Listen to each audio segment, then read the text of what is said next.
But in 2001, suddenly the media paid some interest, because then something appeared that was almost impossible to overlook. Right behind me is Britain's largest radio telescope, the Chilbolton Observatory. And here it was that the greatest sensation in the crop circle history was to appear in the fields right in front of the telescope. On the morning of 14th of August 2001, a formation was discovered which was different from any other previously seen. From the ground it looked like a tangled mess, wisps of crop spread around in no system. However, in the evening, with growing shadows, a picture appeared, unmistakably that of a face. That picture represented a whole new technique, a screen technique, the same that's used for printing a picture on paper. 3 days later, the face was joined by something that looked like a data strip. Rows of counters made out of standing and flattened crop. But soon an astonishing similarity is discovered. In 1974, the astronomer Carl Sagan composed a message that NASA sent into space from the Arecibo telescope in Puerto Rico. Binary figures which constituted a graphic code presenting key factors about humans and the planet we live on. 27 years later, an identical pattern appears in a crop field right in front of a similar radio telescope.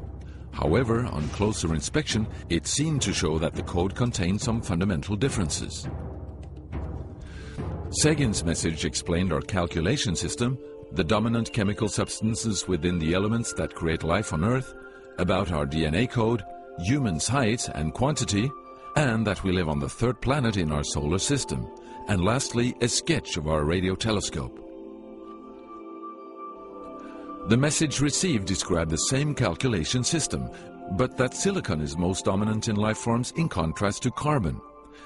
The drawing also clearly shows a humanoid figure with large head in relation to its body. It's also explained that they have an extra string in their DNA, are approximately 4 feet tall, inhabit the third, fourth and fifth planets in their solar system, and have a population of around 21.3 billion. Underneath, the telescope has been replaced by something more complex. 1 year earlier, a strange crop circle had appeared in the same place. Is this the same illustration as in the sender's code? Is this the correspondent's radio telescope?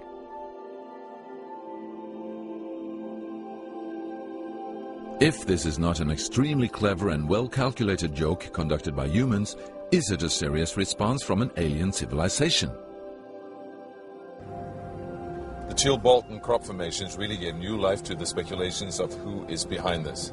Is it aliens? Where do they come from? And what is their purpose of this type of communication? The following year, very nearly on the same day, a new picture appears that gives new force to the alien theory, this time in Crabwood, near the town of Winchester in Hampshire. Once again we see a face, but this time there is an unmistakable resemblance to something extraterrestrial. The picture also contains a print, somewhat similar to that of a CD, with something that appears to be a coded message. This formation also has a new type of design, this time with horizontal line patterns of variable thickness, similar to that of a TV picture. The message on the disc is similar to a spiral band built up of many boxes.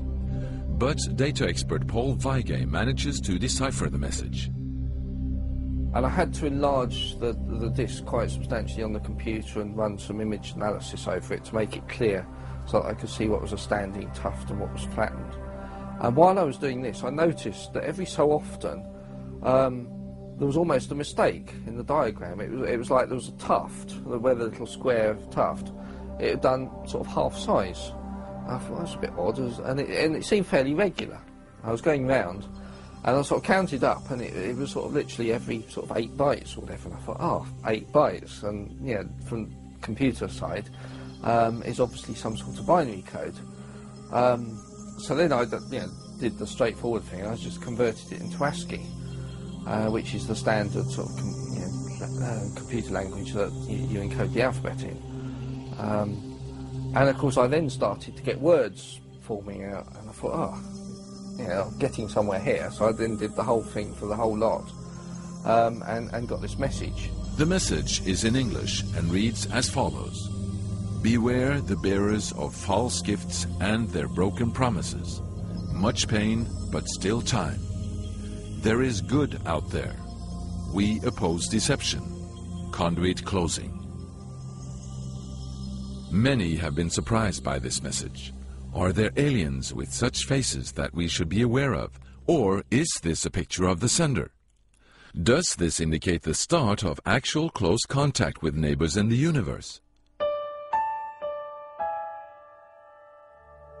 My own, and this is only a hypothesis, belief about this, is that there's an effort of the extraterrestrials are gradually trying to communicate with us. A very slow process, giving us a lot of time to digest the fact that we may not be alone here.